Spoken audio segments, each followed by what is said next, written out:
पिताश्री, आज हमारे आंगन में जो खुशियां वापस लौट कर आई हैं, वो माँ मनसा देवी की कृपा से ही आई हैं। यदि आप माँ मनसा देवी को स्वीकार कर उनकी पूजा करेंगे, तो जैसे स्वामी आ गए हैं, वैसे ही आपके 6 पुत्र भी आ जाएंगे।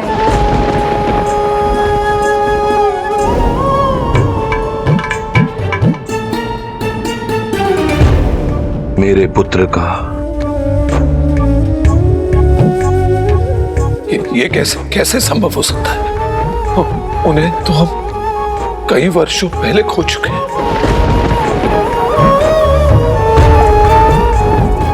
नहीं पिताजी, हम गुजर हैं।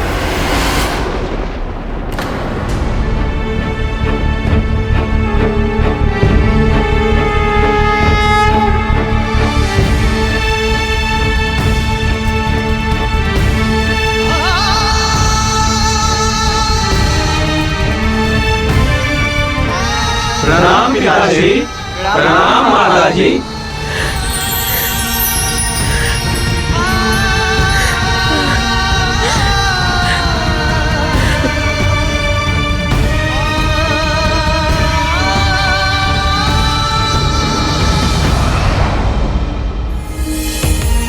पुत्री, ये क्या किया तुमने? हाँ दीदी मनसा, ऐसा क्यों किया आपने? अनुज गणेश, तुम्हें तो ज्ञात है, ये मेरी ममता के विपरीत है। चंद्रधर मेरी पूजा करे या ना करे, मैं उससे उसके पुत्रों को दूर रखने का कष्ट मैं और नहीं दे सकती। पिताश्री, माँ का हृदय है माँ मनसा देवी का। आप उनकी महिमा को स्वीकार करने को तैयार नहीं, किंतु उन्होंने अपनी ममता का परिचय दे दिया आपको। आपका दुख दूर कर दिया उन्होंने। हाँ पिताजी, ये सत्य है। माँ मनसा देवी ने हम सबको सुरक्षित रखा। हाँ पिताजी, और न कोई हानि होने दी, न कभी किसी की कमी का अनुभव होने दिया पिताजी।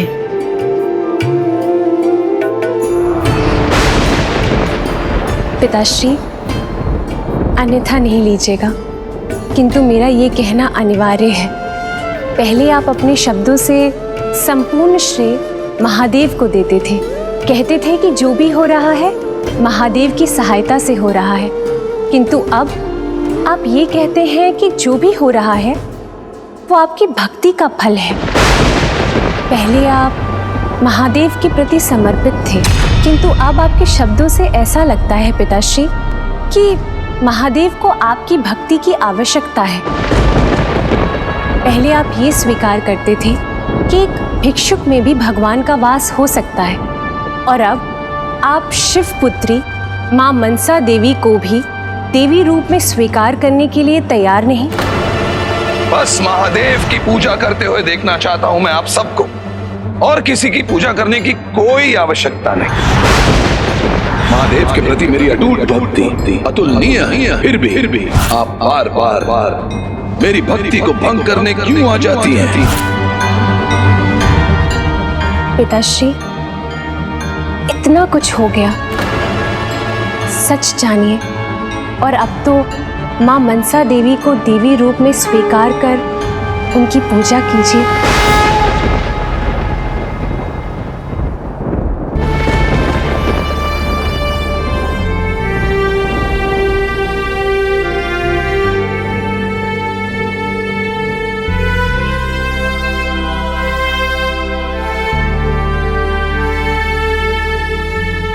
उचित कहा तुमने पुत्री,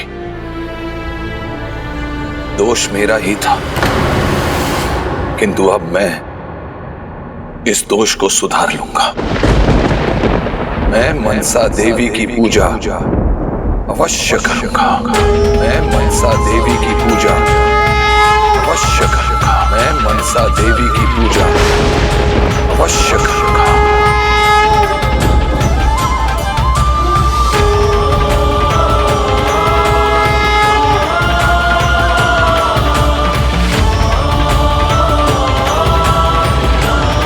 किंतु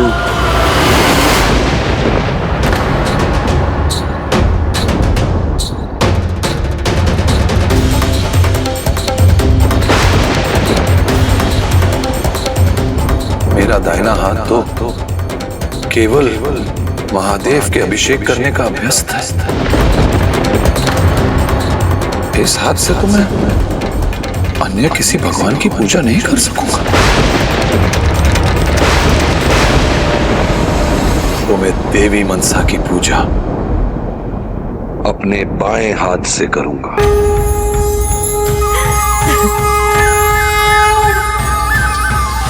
अवश्य करूंगा। मैं देवी मनसा की पूजा अवश्य करूंगा। अवश्य करूंगा।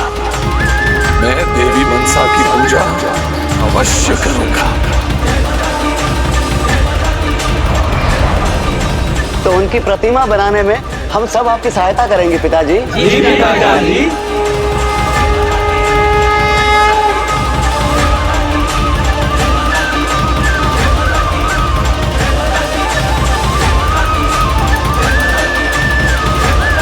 बोलो नाग माता मनसा देवी की जय।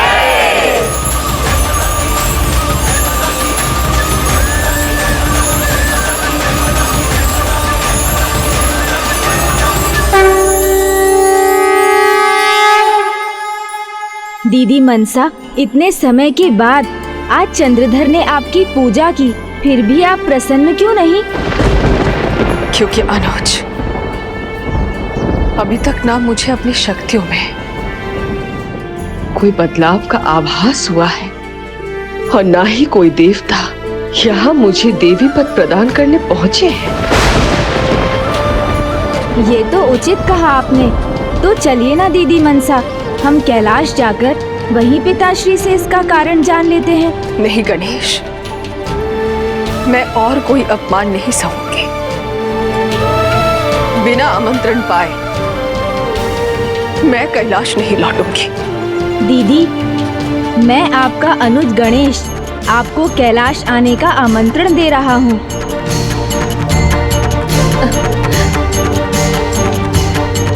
क्या आप अपने भ्राता के साथ भी नहीं चलेंगी? मुझे निराश मत कीजिए दीदी, चलिए ना मेरे साथ कैलाश चलिए।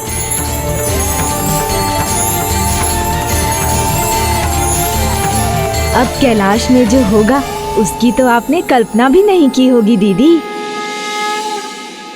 कैलाश तो आ गए, वहाँ क्या होगा उसका भी दीदी मनसा को कोई अनुमान नहीं। अनुज, अब मान अपमान जो भी मिले उसे ही अपना सौभाग्य मानूंगी, किंतु देवी पद प्राप्त करने के लिए मैं किसी की भी कोई परीक्षा नहीं लूंगी। मेरे कारण किसी अन्य को कोई कष्ट नहीं होने दूंगी। क्या होगा क्या नहीं उसका रहस्य तो अब शीघ्र उजागर होगा दीदी मनसा। प्रणाम पार्वती नंदन, स्वागत है कैलाश में, आपका स्वागत है प्रभु। आपके स्वागत के लिए हम हाँ हाँ समझ गया, स्वागत करते आप सभी, धूमधाम से स्वागत करते। यदि आपको हमारे यहाँ पहुँचने की पूर्व सूचना होती। प्रभु, कहीं है वो? आपने इन्हें नहीं पहचाना? ये दीदी मनसा है जया मौसी, और दीदी ये माता की बचपन की सखी मौसी जया हैं। सदा माता की सेवा में उपस्थित रहती हैं। और ये जया मौसी के पति श्रीमान पुष्पदंत जी हैं। महादेव जी का मुख्य द्वारपाल। हाँ, ये अभी मुख्य द्वारपाल नियुक्त हुए हैं, इसलिए तो आप लोगों के स्वागत के लिए सर्वप्रथम प्रस्तुत हो गए। कहीं पुष्पदंत जी समय से पहले ही सारा भेद न खोल दें। मुझे उन्हें रोकने का कोई उपाय करना होगा। मुख्य द्वारपाल जी, हाँ, अब यहीं खड़े खड़े बात करते रहेंगे या कुछ कार्य भी करेंगे? हाँ, चलिए।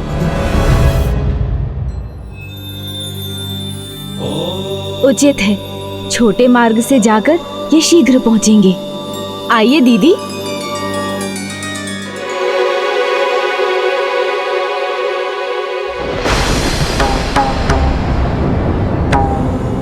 कुछ तो है जो अनुज गणेश ने मुझसे छिपा रखा है।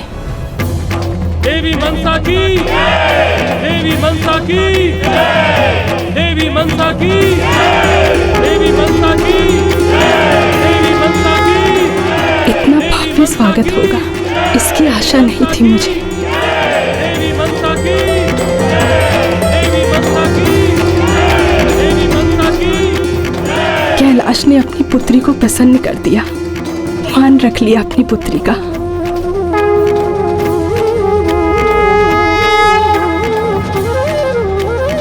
माता पार्वती वो स्वयं आ रही है मेरे स्वागत के लिए। पिताश्री प्रभु महादेव भी।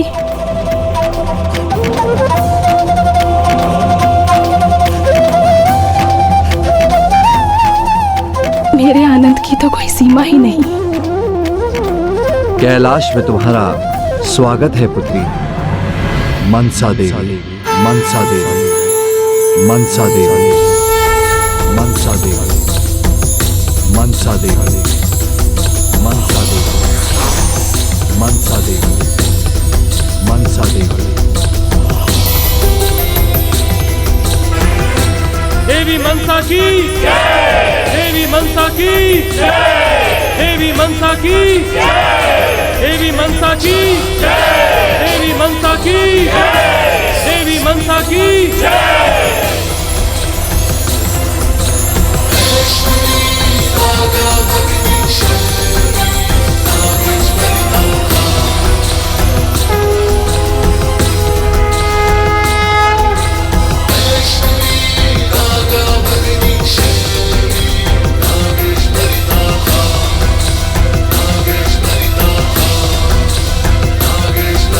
अब कहिए दीदी, ये स्वागत भा रहा है ना आपको?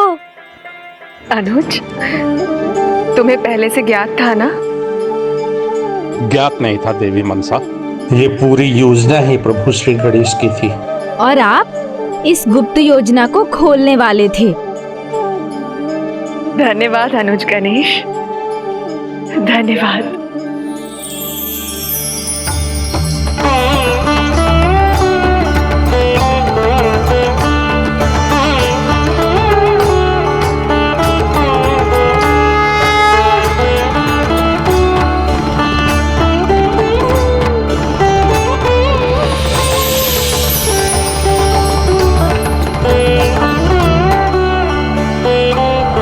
जय मां मनसा देवी की।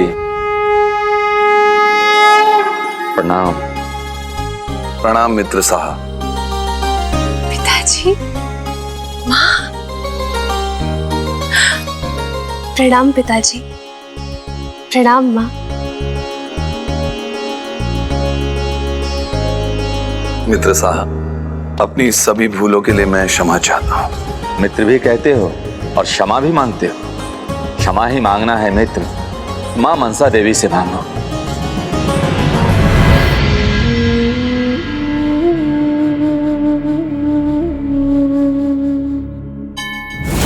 सूर्य स्वयं तप कर भी सभी जीव जंतुओं के जीवन को प्रकाशित और ऊर्जावान करते हैं। प्रतिपल दूसरों के लिए अपना सर्वस्व त्याग करने के लिए तत्पर रहने वाली पुत्री मनसा देवी पद के योग्य तो सदा से थी। संसार को भी ज्ञात हो, इसलिए मैंने इसकी ये परीक्षा ली और तुमने मेरे विश्वास को प्रमाणित कर दिया पुत्री। पुत्री मनसा पूजनीय देवी अवश्य बन गई है, किंतु तुम्हारी यात्रा का अभी एक चरण शेष है।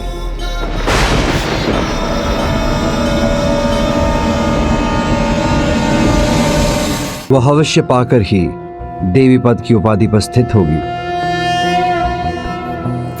तब तो हमें विलंब किए बिना हवन की तैयारी करनी चाहिए। आओ पुत्री, तुम्हें तैयार करने में मैं स्वयं तुम्हारी सहायता करूंगी। इधर बस लगिए लगिए लगिए, ठीक है। लीजिए, ये आ गए महादेव के मुख्य द्वारपाल। हाँ, सबसे महत्वपूर्ण तो यही है। महत्वपूर्ण तो है, क्योंकि महादेव के हम मुख्य द्वारपाल हैं, इसलिए आप सभी की व्यवस्था की जांच करने आए। कोतला जी, आसन ठीक से लगाइए। भृंगी जी, आपने हवन कुंड को उचित प्रकार से स्थापित नहीं किया है। और हाँ, ध्यान से देख लीजिए, सर्व सामग्री आ गई है ना? कुछ छूटा तो नहीं है? पुष्पदंत जी, आप अपने कार्य पर ध्यान दीजिए, हम लोग अपना कार्य कर लेंगे। मैं कार्य में कभी पीछे नहीं हटता भृंगी जी। समय से पूर्व ही अपने कार्य को संपन्न कर लिया है मैंने। सभी अतिथियों के लिए जल की व्यवस्था कर दी है मैंने, उसमें कोई कमी नहीं होगी। महादेव का मुख्य द्वारपाल हूं, तो इसलिए देखना ये मेरा दायित्व है कि सर्व कार्य सुचारू रूप से चल रहे हैं या नहीं।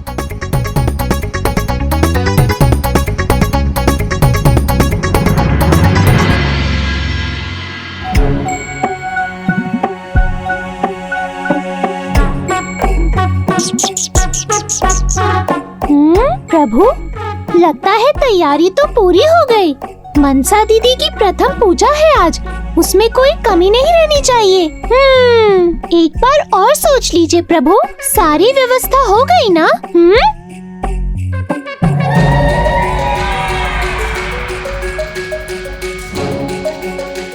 जल है, यज्ञ कुंड तैयार है, पूजा सामग्री भी अपने स्थान पर है। ओहो, एक कमी रह गई, यहाँ कैलाश में भी और वहाँ भी। जो सबसे महत्वपूर्ण है वही तो नहीं है, किंतु यहाँ कैलाश में और वहाँ चंद्रधर के यहाँ दोनों स्थानों पर एक साथ उसकी व्यवस्था कैसे करूं? मिल गया उपाय। क्या प्रभु? गजानन। श्री गणेशाय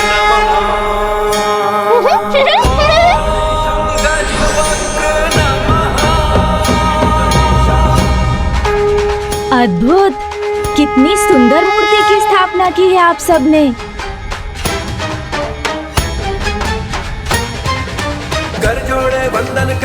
गजानन महाराज,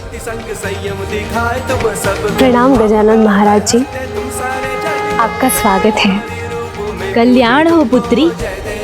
लगता है कि आप सभी ने पूजा की तैयारी कर ली है। जी, किंतु गजानन महाराज, यदि कुछ छूट गया तो आप हमारा मार्गदर्शन कर दीजिए। जया मौसी, जया मौसी। क्या हुआ पार्वती नंदन? हवन और पूजा की तैयारी में कुछ रह गया क्या? मनसा देवी का प्रिय भोग। मुझे शीघ्र बताइए ना पार्वती नंदन, जो भी है मैं अभी उसकी व्यवस्था कर दूंगी। गुड़, चावल और केले के मिश्रण से बना भोग मनसा देवी को बहुत प्रिय है। पुत्री बिहुला, आप चलिए पूजा आरंभ कीजिए। आरती से पहले मैं माँ का प्रिय भोग लेकर आती हूँ। चिंता मत कीजिए पार्वती नंदन, मैं हवन के समाप्त होने और आरती के आरंभ होने से पहले ही देवी मनसा का भोग तैयार कर दूंगी। उचित है, फिर मैं सभी को हवन के लिए तैयार करता हूँ। अवश्य। मैंने आपके लिए भी कुछ बनाया है।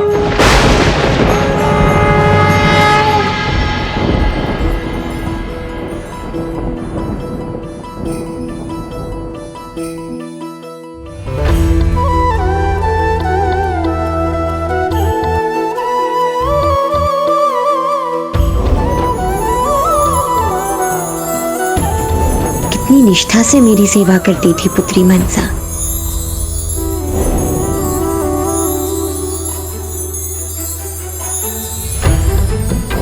माँ का स्नेह पाने का सौभाग्य तो कठिनाई से ही मिलता है। माता, आपका स्मरण सदा हो आता था मुझे। सदा मेरे स्मरण में रहती थी पुत्री। माता, आज मैं अपनी पुत्री को स्वयं तैयार करूंगी। माता, आपने तो जैसे मेरी हृदय की बात जान ली। आओ पुत्री, स्थान ग्रहण करो।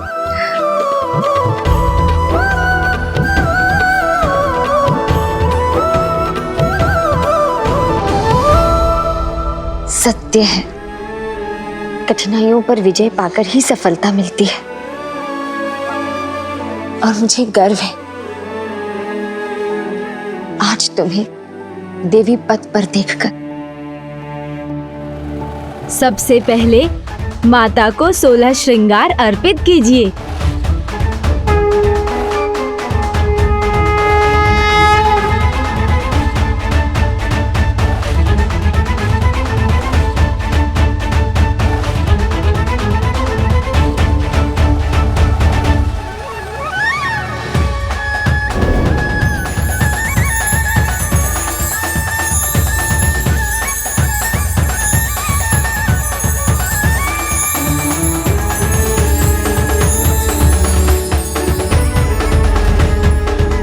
अब माता को लाल चुनरी चढ़ाकर उनका श्रृंगार पूर्ण कीजिए।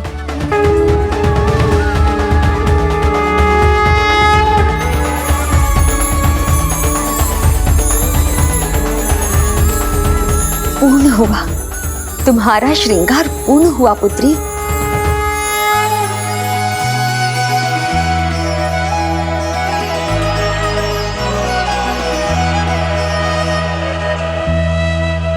किसी की कुदृष्टि ना पड़े मेरी पुत्री पर।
देवगुरु बृहस्पति जी, यज्ञ आरंभ कीजिए। मां मनसा देवी की जय।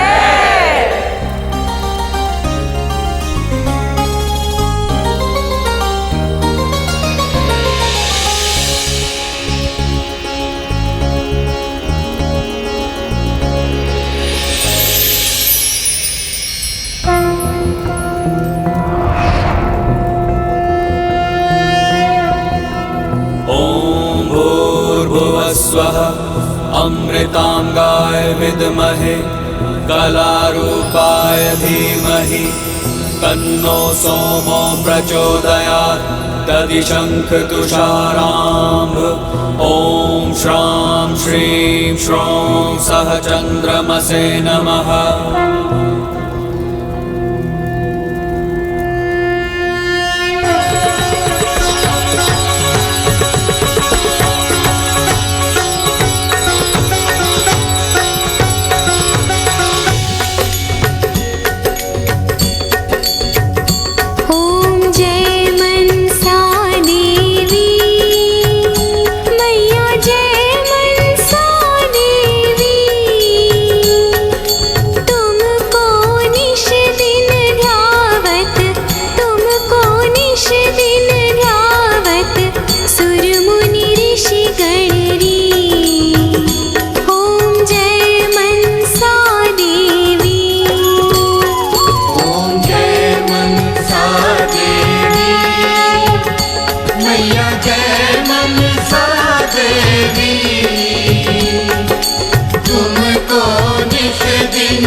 तुमको निश दिन जावत सुर मुनि ऋषि गणरी। ओम जय मनसा देवी। कनक समान कलेवर रक्तांबर धारी। मैया रक्तांबर धारी। नाग पुष्प गलमाला। नाग पुष्प गलमाला। चूड़ामणि धारिणी। ओम जय मनसा देवी। ओम जय मनसा देवी। मैया जय मनसा देवी। तुमको निश दिन ध्यावत तुमको निश दिन ध्यावत सुर मुनि ऋषि गणरी।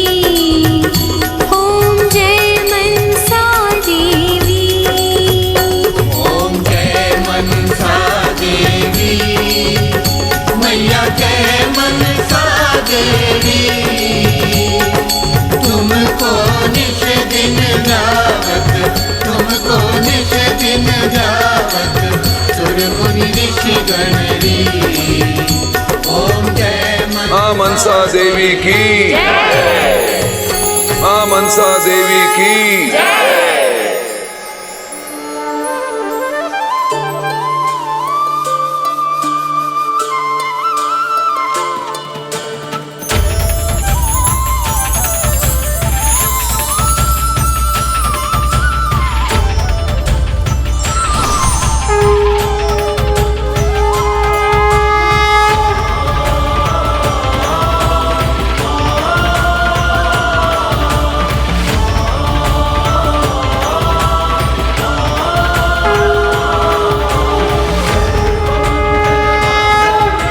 मनसा देवी,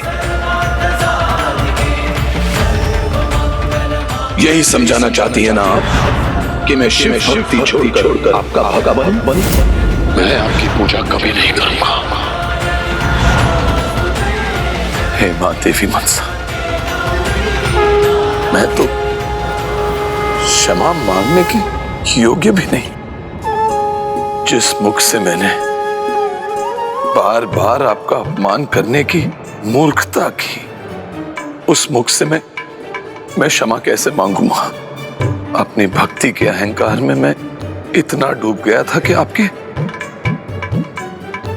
देवी स्वरूप को देखने में असमर्थ था। मैं देवी नहीं, मां के रूप में अनेकों बार आपने मुझे उचित मार्ग पर लाने का प्रयास किया, किंतु मैं सदा भटकता।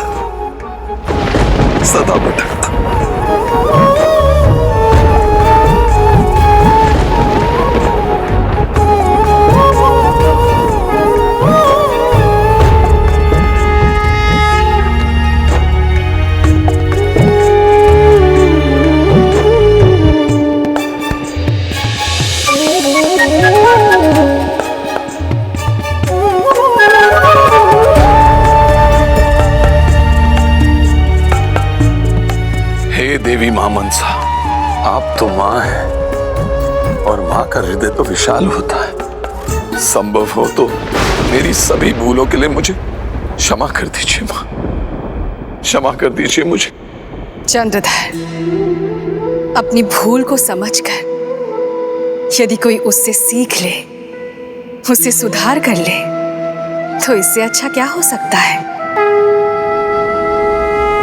और भोर का भोला यदि संध्या को घर लौट आए तो उसे भोला नहीं कहते। चंद्रधर, मैंने तुम्हें बहुत पहले ही क्षमा कर दिया था। कोटि कोटि धन्यवाद आपके इस क्षमा रूपी उपकार के लिए और आपके दिव्य दर्शन की कृपा के लिए। मुझे मेरी भूल सुधारने का अवसर प्रदान करने के लिए आपको कोटि कोटि धन्यवाद मां, कोटि कोटि धन्यवाद। धन्यवाद मेरा नहीं चंद्रधर, बेहुला का करो, जो तुम्हारे जीवन में वो प्रकाश की किरण बनी, जिसने तुम्हारे अहंकार के अंधकार को दूर कर दिया, जिसने तुम्हें निर्मल भक्ति के पथ पर लौटने के लिए प्रेरित किया। बेहुला ने जो किया उसके लिए मैं उसे आशीर्वाद दे चुकी हूँ। भविष्य में उसके नाम पे एक उत्सव मनाया जाएगा।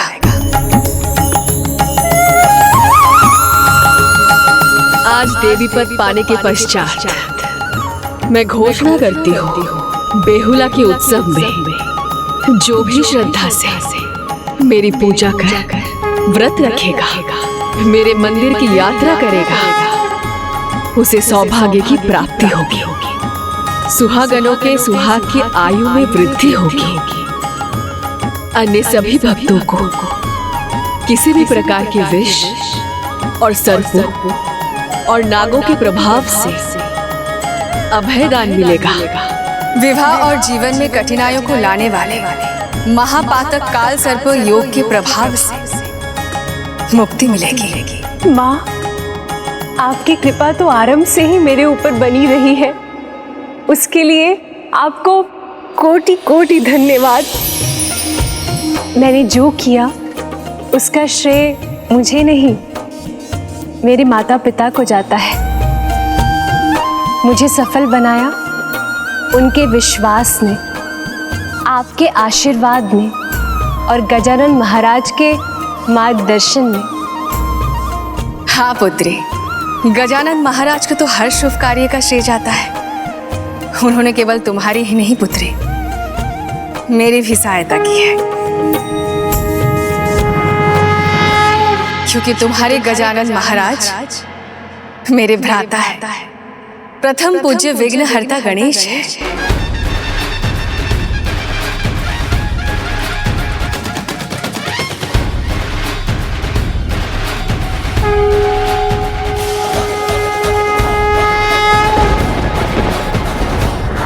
आपकी देवी मनसा को देखने की इच्छा अवश्य पूर्ण होगी। गणपति नमः।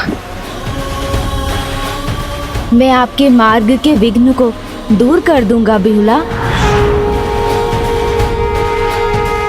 प्रणाम प्रभु। अहो भाग्य हमारे जो स्वयं विघ्नहर्ता हमारे सहायक बने। प्रभु, आपकी कृपा दृष्टि से ही हम सभी विघ्नों को दूर कर पाए। अब जब आप स्वयं हमारे मध्य हैं तो आपका आशीर्वाद हमें प्राप्त है, तो भविष्य में भी हमारे जीवन में सुख और समृद्धि रहेगी। आपके आशीर्वाद के लिए आपको कोटि कोटि नमन प्रभु।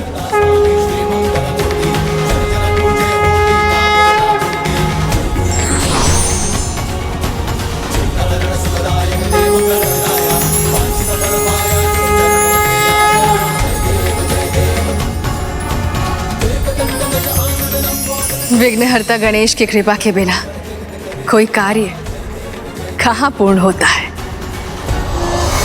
विघ्नहर्ता, यदि आप मेरे मार्ग के विघ्न को दूर नहीं करते तो मेरे कार्य भी संपन्न नहीं होते। भ्राता गणेश के कारण ही आज मुझे ये उपाधि प्राप्त हुई है। मैं आपको वचन देता हूँ दीदी, आपके देवी पद की प्राप्ति में मैं आपकी सहायता करूँगा। इसीलिए जो गणेश की उपासना करेगा वो मेरी भी कृपा का भागी बनेगा, और गणेश के भोग के पश्चात ही मुझे भोग चढ़ाया जाएगा। विघ्नहर्ता श्री गणेश की, विघ्नहर्ता श्री गणेश की, मां मनसा देवी की, मां मनसा देवी की, मां मनसा देवी की, मां मनसा देवी की। अनुज गणेश, तुमने मेरे लिए जो कुछ भी किया उसके लिए कोटि कोटि धन्यवाद। धन्यवाद तो मुझे करना चाहिए दीदी मनसा, आपको अनेकों धन्यवाद, क्योंकि जब भी आपको भोग चढ़ेगा मुझे भी भोग मिलेगा, और अभी तो मुझे बहुत भूख लगी है। अनुज, तो चिंता किस बात की, भोग तो तैयार है। मैं सभी के लिए आसन लगा देता हूँ। आसन तो लग चुके हैं पुष्पदंत जी, आप अपने कार्य पर ध्यान क्यों नहीं देते? आप निश्चिंत रहिए भिंगे जी, महादेव जी के मुख्य द्वारपाल से कभी कोई चूक नहीं होती। अच्छा, तो हमसे कौन सी चूक होती है? आइए विघ्नहर्ता गणेश, भोजन के लिए स्थान ग्रहण कीजिए। हाँ दीदी। ये लीजिए गणेश जी। ये क्या है मौसी?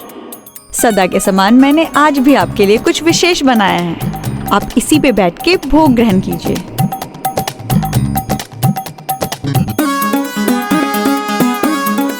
अद्भुत है, सुंदर है, किंतु छोटा है मौसी।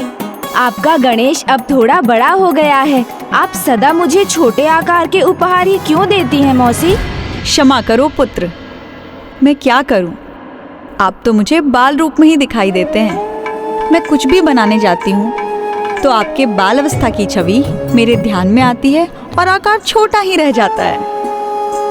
फिर ये मुझे लौटा दीजिए, मैं बड़ा बनाकर ले आती हूँ। इस बार कोई भूल नहीं करूँगी। नहीं मौसी, ये तो आपको कभी नहीं लौटाऊंगा मैं। ये मुझे मेरी माँ जैसी मासी ने जो दिया है, और जो माँ देती है वो छोटा बड़ा कैसा भी हो, पुत्र को तो सदा प्रिय होता है। इसलिए आज मैं इसी पर बैठकर अपना भोजन ग्रहण करूँगा। किंतु मौसी, मुझे एक और उपहार देना होगा आपको। उपहार? कैसा उपहार? अपने हाथों से भोजन कराने का।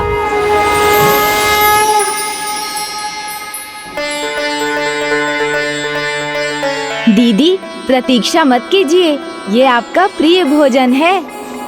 मैंने कहा था ना अनुज, प्रथम भोग मेरे प्रिय भ्राता विघ्नहर्ता गणेश को ही चढ़ेगा। भोजन ग्रहण करो।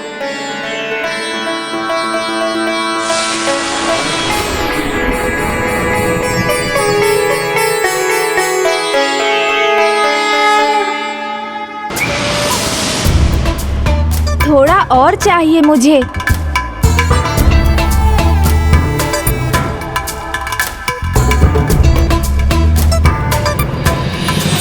ये लो पुत्र।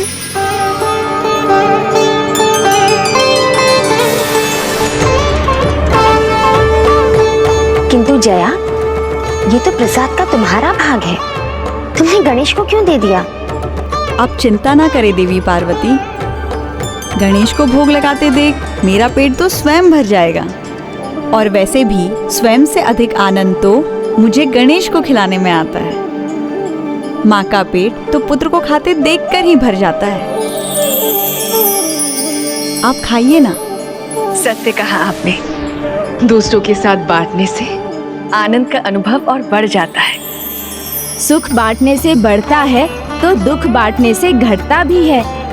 मौसी, जिस प्रकार आज आपने अपना भोजन मुझे देकर अपना आनंद बांटा है, वैसे ही एक दिन मैं आपसे आपका दुख बांटूंगा।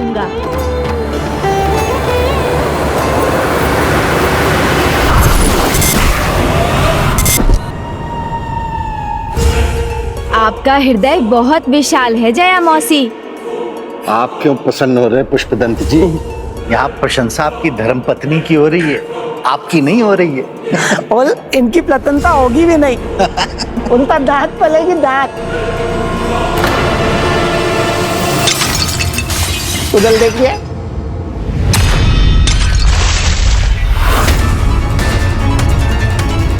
पेयजल तो सब बह गया, अब मैं क्या करूं? आप अपने कार्य से अधिक दूसरों के कार्य पर ध्यान देते हैं। हाँ, तो उसका तो यही परिणाम होगा। अब तो पानी पानी होना पड़ेगा आपको, किंतु पानी किसी को नहीं दे सकेंगे। स्वामी का ऐसा अपमान उचित नहीं।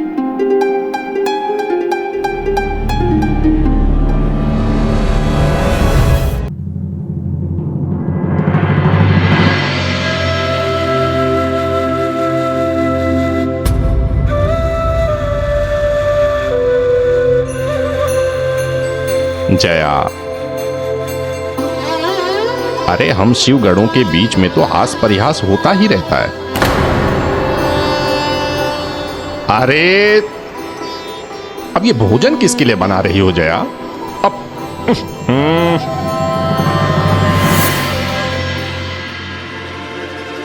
देखो जया, अब मैं क्या करता हूं? आप हमेशा ऐसा कार्य क्यों करते हैं जिससे दूसरों को आप पे हंसने का अवसर मिले? देखा जया,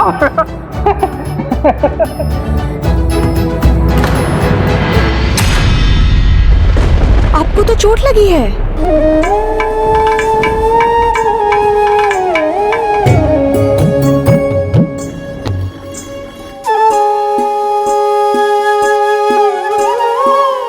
ये छोटी मोटी चोट शिवगण के लिए कुछ भी नहीं है, ये तो बिल्कुल ठीक हो जाएगी।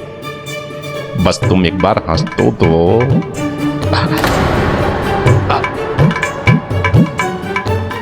मुस्कुरा दो तो हम ठीक हो जाएंगे। पिताश्री, माता, अब मुझे भी जाने की आज्ञा दीजिए।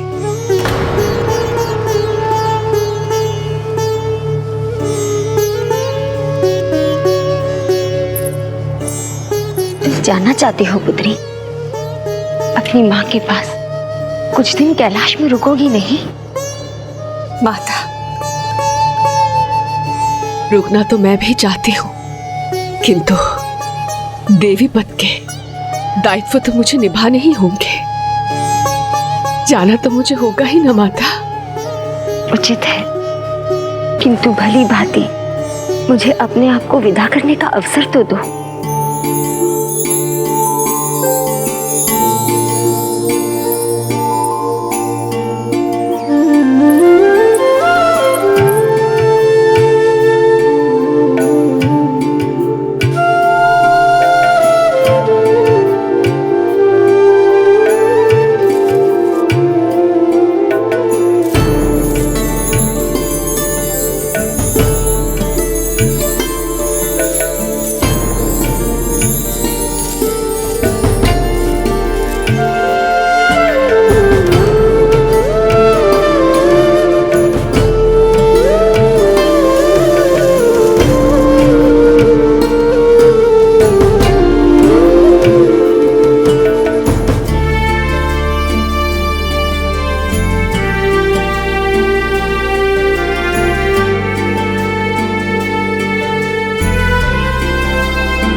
माता, दीदी कैलाश में चावल के दाने क्यों फेंक रही हैं? पुत्री जब मायके से विदा होती है तो उस विधि का अर्थ है कि वो मायके का धन मायके में ही छोड़कर जा रही है, जिससे वहां पर सुख और समृद्धि सदैव बनी रहे।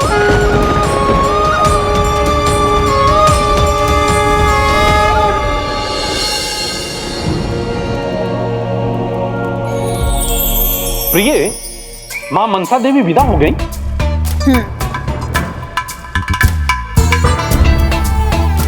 उनके जाने से पहले मुझे उनके दर्शन भी नहीं मिले।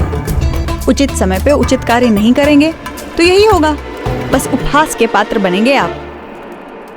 ऐसा नहीं है प्रिय, तुम्हारे लिए ये बनाने को पुष्प चुनने गया था मैं, इसलिए आने में विलंब हुआ। प्रिय, अपने प्रिय पत्नी के केशों में ये गजरा लगाने की अनुमति तो दे दो।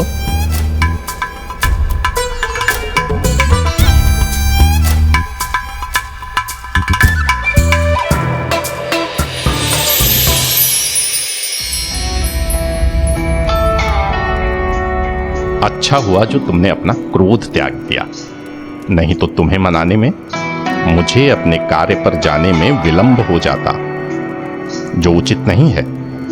महादेव के मुख्य द्वारपाल को यह शोभा नहीं देता।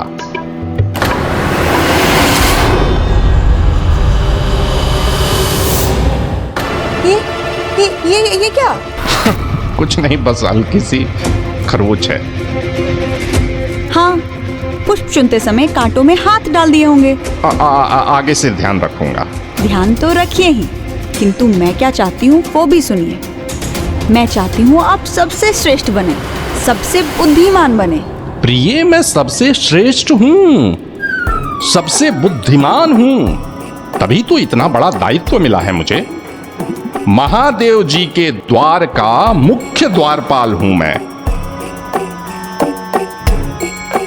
अब ऐसे मुंह फेर लोगी तो हम तो बात ही नहीं कर सकेंगे और हमें अपने कार्य में जाने में विलंब हो जाएगा।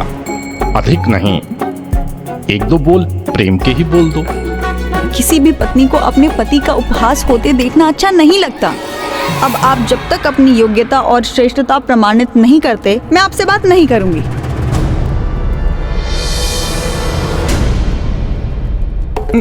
श्रेष्ठ हूं,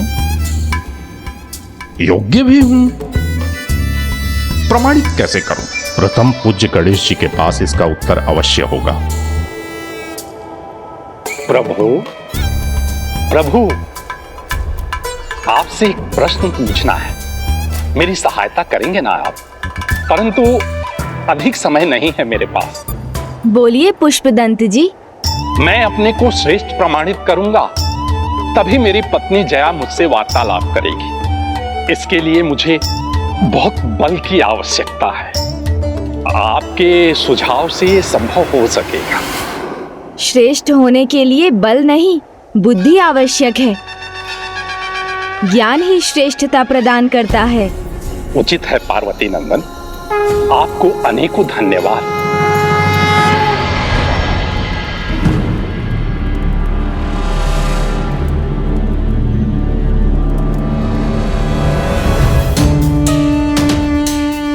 जो ज्ञानी है वही श्रेष्ठ है। मुझे सभी शिवगणों से अधिक ज्ञान प्राप्त करना होगा, किंतु कैसे?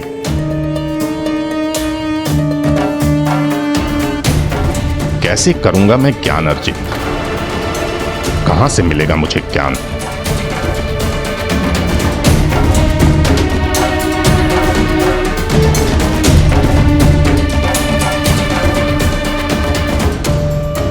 ये लो, ज्ञान के भंडार हैं जगत पिता महादेव और माता पार्वती, और मैं उनके द्वार का मुख्य द्वारपाल हूं। तो व्यर्थ विचार क्यों कर रहा हूं मैं? उनके तो हर शब्द में ज्ञान होता है, तो मैं यहां खड़ा होकर क्या कर रहा हूं? थोड़ा और उनके निकट जाकर के सुनता हूं। ज्ञान के भंडार अपने आप ही खुल जाएंगे।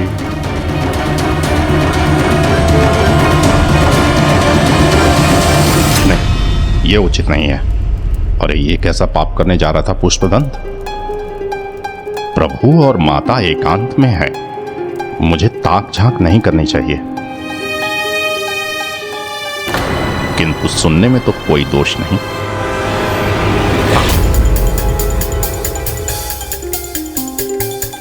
स्वामी, आज मैं बहुत प्रसन्न हूँ। इतने कष्टों, संघर्षों और परीक्षाओं के पश्चात हमारी पुत्री मनसा को देवी पद प्राप्त हुआ है और किसी देवी को इतने कष्टों का सामना नहीं करना पड़ा होगा। प्रिय, संघर्ष और कष्ट तो आपने भी देखे हैं, इस जीवन में भी और इससे पहले भी, जब देवी सती के रूप में आपका आविर्भाव हुआ था।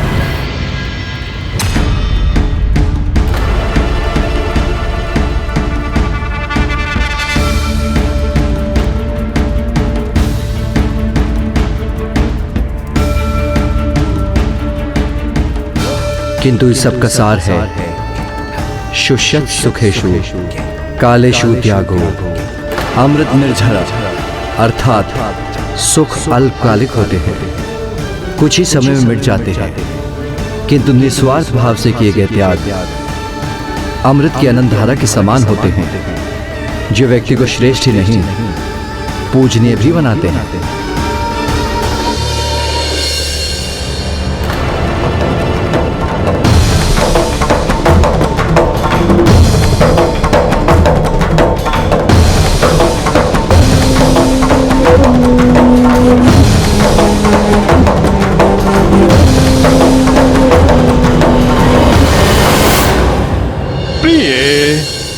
प्रिय, कल गणेश जी ने मुझे श्रेष्ठ होने का रहस्य बताया। पता है वो क्या है? वो ज्ञान है। ज्ञान से ही कोई इंसान श्रेष्ठ बनता है।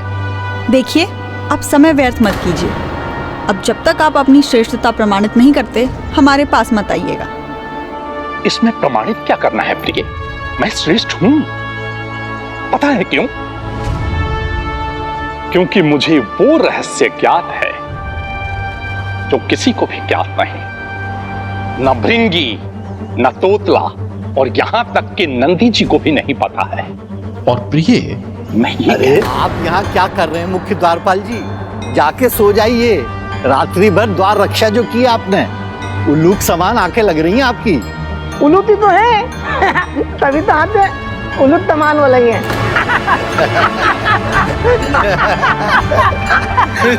बस बहुत हुआ। आप सभी के उपहास के पात्र नहीं है ये। आप सभी से अधिक ज्ञानी हैं। अच्छा, तो हम भी तो तूने ऐसा क्या ध्यान प्राप्त है इन्हें जो हमारे पास नहीं है। इन्हें ज्ञात है कि स्वामी, आप स्वयं ही बताइए। इस बार ऐसी बात न कहिएगा स्वामी, जिससे फिर आप उपहास के पात्र बने। मुझे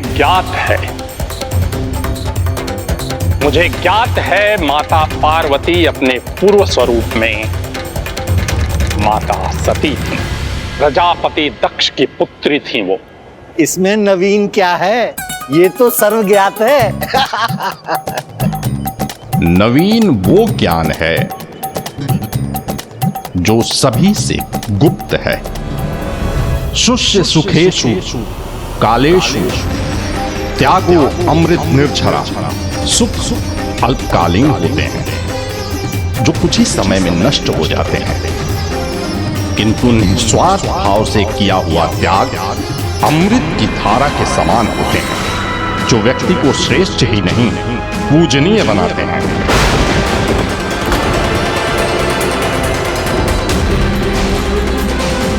ये तो प्रभु के शब्द हैं, जो कल रात्रि उन्होंने मुझसे कहे थे।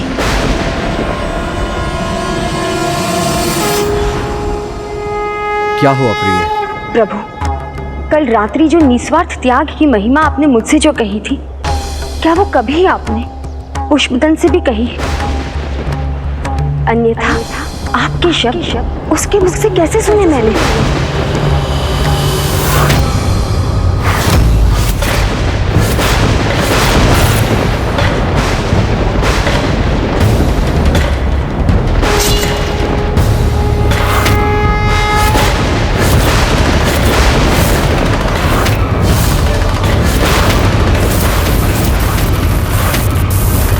गोश्तदान, गोश्तदान, गोश्तदान, गोश्तदान, गोश्तदान।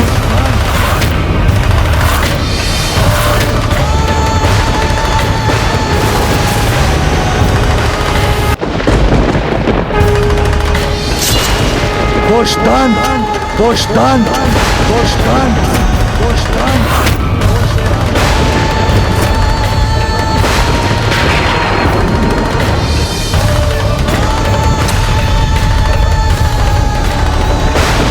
शुष्यत्सु खेषु कालेषु त्यागो अमृत निर्झरा। कहाँ सीखा तुमने? कहाँ सीखा तुमने? किसने बताया तुम्हें?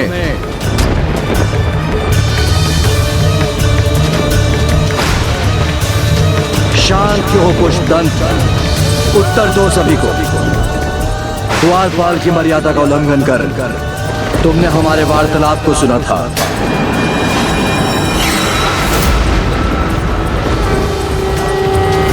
एकांत में दंपति की वार्तालाप को गुप्त रूप से सुनना पिशाचों का आचरण है।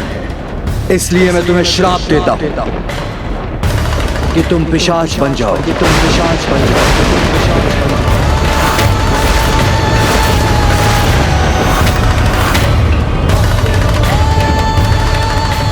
तुम पिशाच बनकर सहस्त्र वर्षों तक काशी में भटकते रहोगे।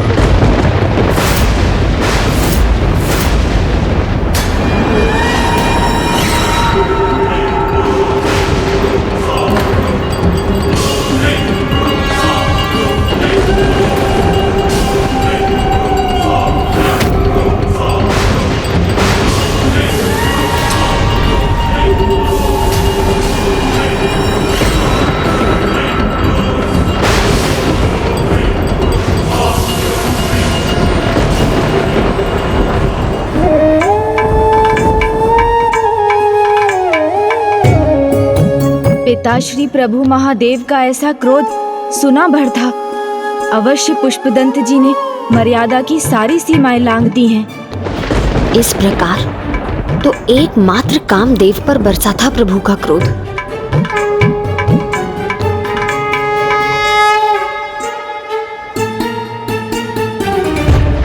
दया कीजिए प्रभु, दया कीजिए, क्षमा कर दीजिए। घोर पाप हुआ है उनसे, मैं जानती हूँ। क्षमा योग्य नहीं है वो, किंतु प्रथम भूल थी उनकी। इसलिए हे दया निधान, क्षमा कर दीजिए उन्हें। आगे से ऐसी भूल कभी नहीं होगी। क्षमा कर दीजिए प्रभु, क्षमा कर दीजिए, क्षमा कर दीजिए, क्षमा कर दीजिए।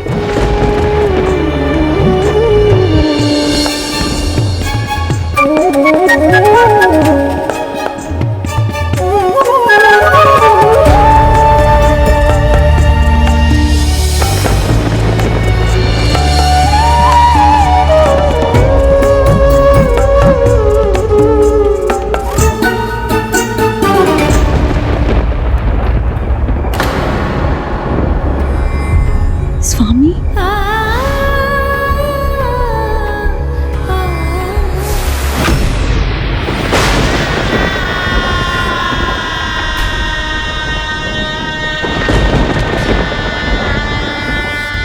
स्वामी, आपका निश्चल निर्मल स्वभाव सबकी हंसी और प्रसन्नता का कारण था। इसी बात पर मुझे आप पर क्रोध भी आता था और हंसी भी। पर अब जब आप चले गए हैं तो मेरी हंसी भी आपके साथ चली जाएगी। एकमात्र आप ही तो थे स्वामी, मुझसे निस्वार्थ प्रेम करने वाले। अब आपके बिना मैं कैसे जीऊंगी?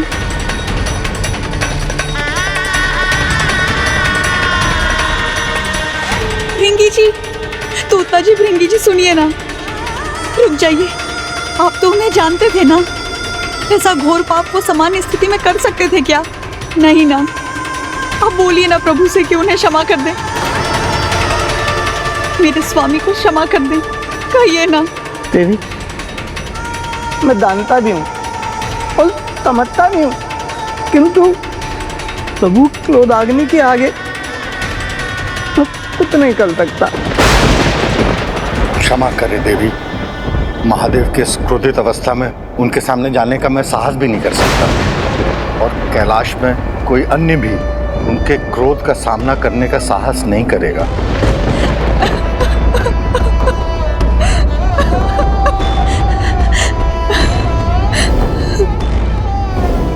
देवी पार्वती, प्रभु उन पे क्रोध नहीं करेंगे। एकमात्र देवी पार्वती पर ही मेरी आस है, वही मेरी सहायता कर सकती हैं।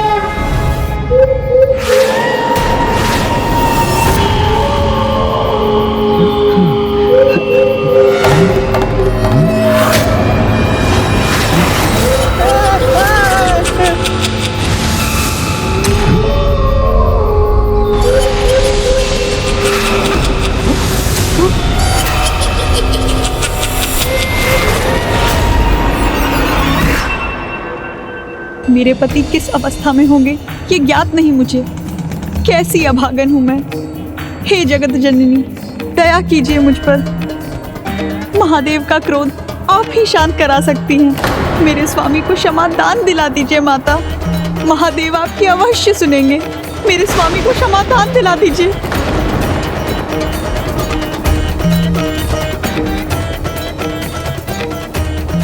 महादेव न तो दंड देते हैं और न ही क्षमा, वो तो केवल कर्मों का फल देते हैं, और कर्मों का फल तो व्यक्ति के स्वयं के हाथों में होता है। तो इस कर्म की दोषी तो मैं हुई। न मैं उन पर श्रेष्ठता प्रमाणित करने का दबाव डालती और ना वो कुछ ऐसा करते। तो दंड तो मुझे मिलना चाहिए माँ, मुझे मिलना चाहिए। सखी जया, व्यक्ति अपने कर्मों का स्वयं उत्तरदायी होता है, और जो पाप पुष्पदंत ने किया है उससे महादेव अत्यंत कुपित हैं, और ऐसे में यदि मैंने उनसे कुछ भी कहा तो उनका क्रोधांक कहीं मुझे ही भस्म न कर दे।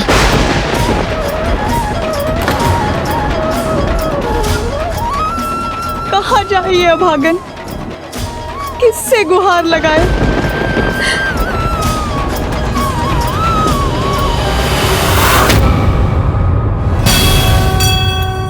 गणेश जी। मौसी, जिस प्रकार आज आपने अपना भोजन मुझे देकर अपना आनंद बांटा है, वैसे ही एक दिन मैं आपसे आपका दुख बांटूंगा। विघ्नहर्ता है वो, उन्होंने वचन दिया था मुझे, तो वो मेरे और मेरे स्वामी के विघ्न को भी अवश्य दूर करेंगे। वो उन्हें पिशाच रूप में नहीं रहने देंगे।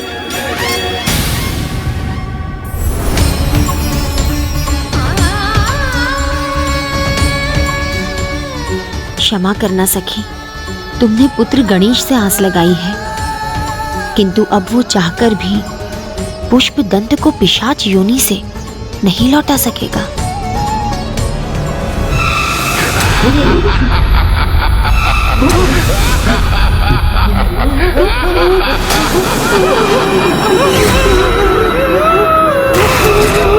हे पार्वती नंदन, हे गणेश जी, कैलाश में मेरी गुहार सुनने को कोई तैयार नहीं है। अब आप ही मेरी अंतिम आस हैं। मुझे निराश मत कीजिए। किंतु मौसी, मैं जानती हूँ उनसे पाप हुआ है, पर वो पाप का कारण मैं हूँ।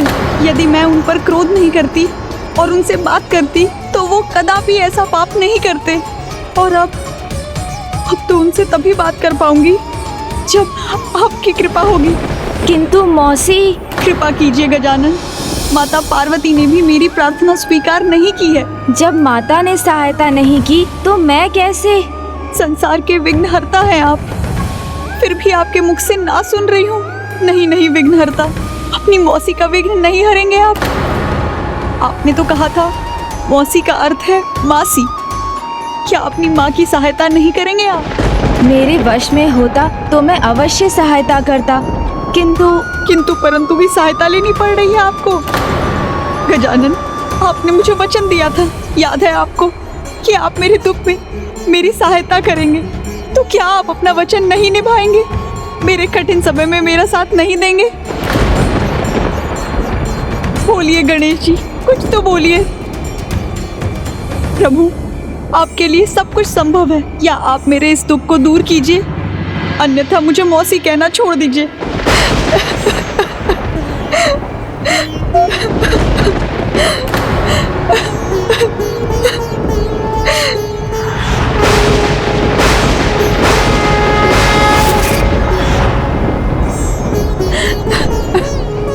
मौसी,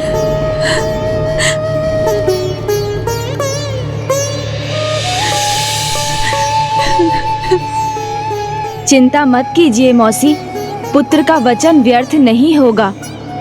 कुछ भी हो जाए, मैं आपकी सहायता अवश्य करूंगा। पिता श्री प्रभु महादेव से स्वयं याचना करूंगा।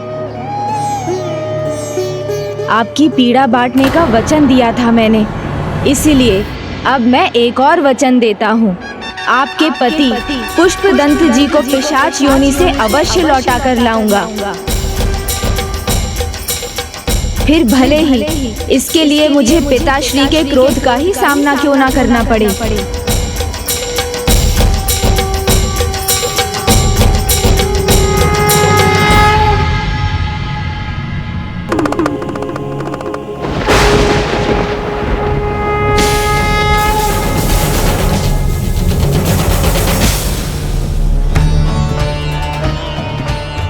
पुत्र गणेश, अभी स्वामी का ध्यान भंग करना उचित नहीं। किंतु मैं मौसी को दिया वचन भंग नहीं कर सकता माता।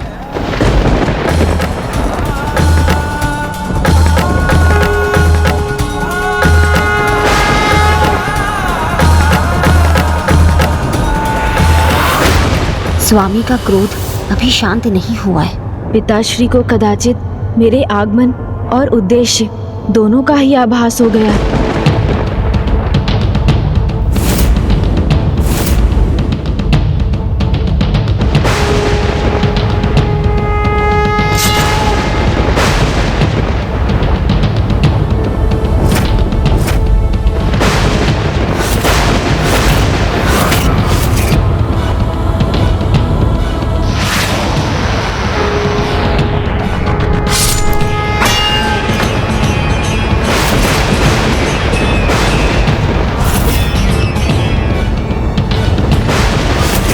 क्षमा कीजिए पिताश्री, मैं वो। आइए ऋषिवर, आपका स्वागत है।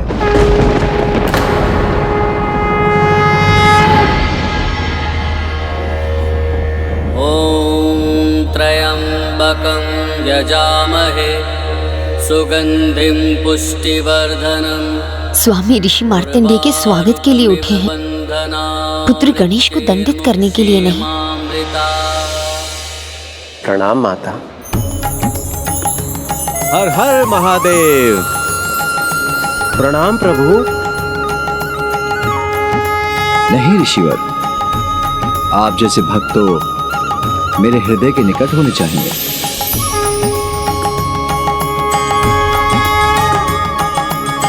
अद्भुत, मैंने पिताश्री को कभी किसी भक्त का ऐसा स्वागत करते नहीं देखा।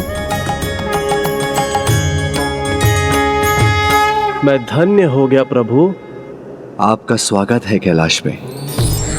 स्वयं अपने हाथों से आसन बिछा रहे हैं प्रभु। भक्त और भगवान का ऐसा अनूठा मिलन मैंने कभी नहीं देखा। हाँ पुत्र, जो भक्त प्रभु को अत्यंत प्रिय है, उनके स्वागत के लिए इतना ही सम्मान करते हैं भोलेनाथ। प्रिय, ऋषि मार्कंडेय पधारे हैं। पकवान और फल से इनका स्वागत कीजिए। भक्ति भाव से यहाँ आया हूँ प्रभु। आपकी सेवा करना मेरा धर्म है, मेरा कर्तव्य है, मेरा प्रिय कर्म है। अपने आराध्य अपने भगवान से सेवा करवाना नहीं। आनंद तो सेवा में ही है ना ऋषिवर। जो भक्त उसके योग्य हो, उसकी सेवा में भगवान को भी परमानंद की प्राप्ति होती है। मुझे इस आनंद का अनुभव करने दीजिए प्रिय भक्त मार्कंडेय।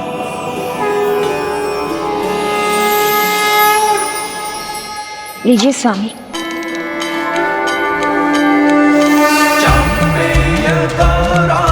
शरीर काय कर्पूर गौराध शरीर काय तम्बिल काय च जटाधराय नमः शिवाय च नमः शिवाय नमः शिवाय।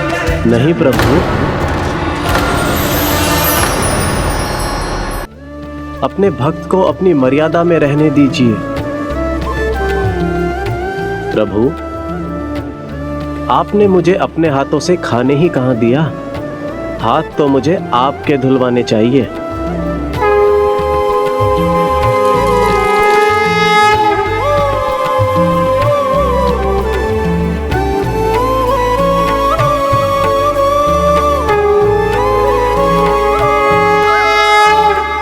मैं धन्य हुआ प्रभु। अब अपने इस भक्त को अपने भगवान की सेवा का परम आनंद प्राप्त करने दीजिए।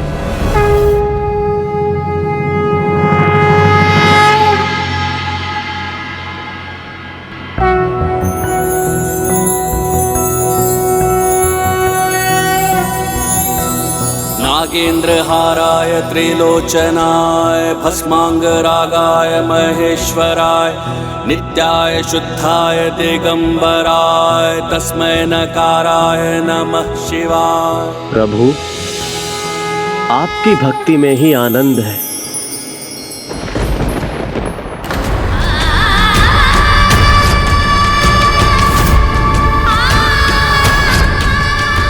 भक्ति की मर्यादा भंग कर कैसी भूल कर दी स्वामी ने कि उनके ही आराध्य ने अपने परम भक्त को स्वयं से दूर कर दिया।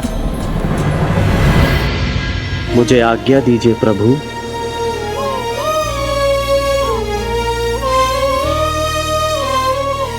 ओम नमः शिवाय, ओम नमः शिवाय, ओम नमः शिवाय।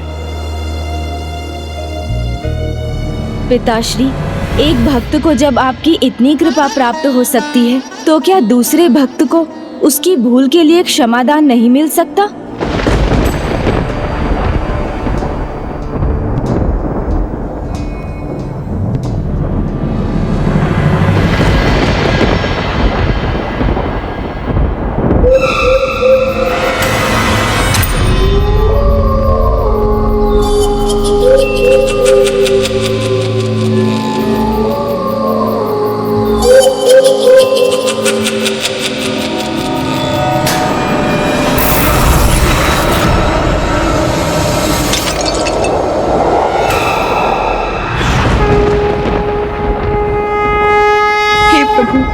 पार्वती नंदन की प्रार्थना स्वीकार कर लीजिए।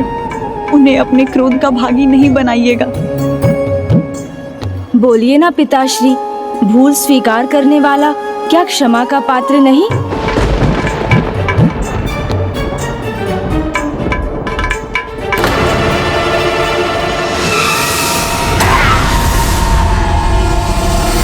महापापी को भी सुधरने का एक अवसर मिलता है पिताश्री, तो फिर एक भक्त को अपनी भूल सुधारने का अवसर क्यों नहीं मिल सकता?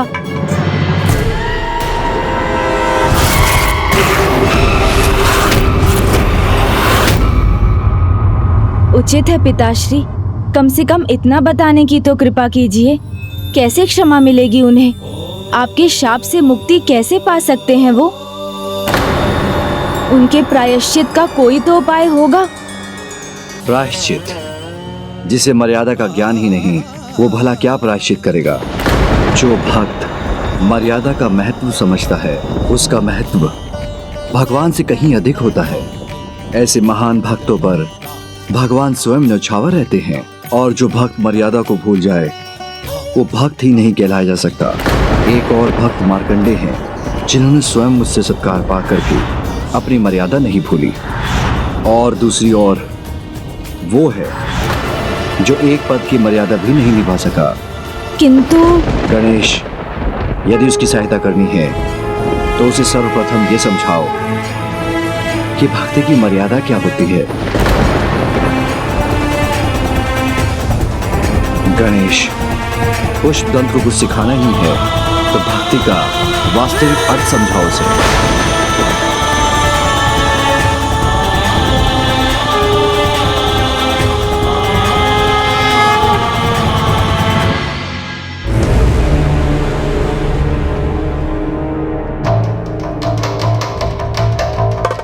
गणेश जी, आपने प्रयास किया, ये मेरे लिए बहुत है, किंतु आप निराश मत होइए।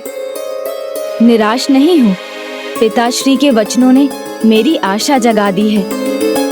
बस ये सोच रहा हूँ उनके बताए उपाय पर कैसे चलूं। उपाय? कैसा उपाय? प्रायश्चित का उपाय, सच्ची भक्ति और उसकी मर्यादा समझने का उपाय, जो पिताश्री ने मुझे उन्हें सिखाने को कहा है।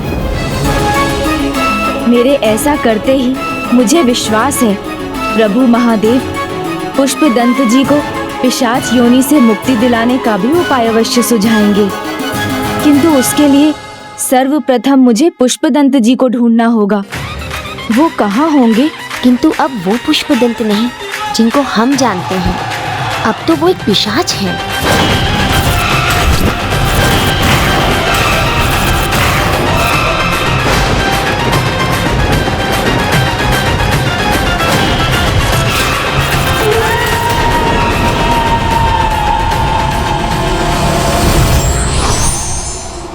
जीवन में यदि मर्यादा का संस्कार ना हो तो पतन निश्चित है।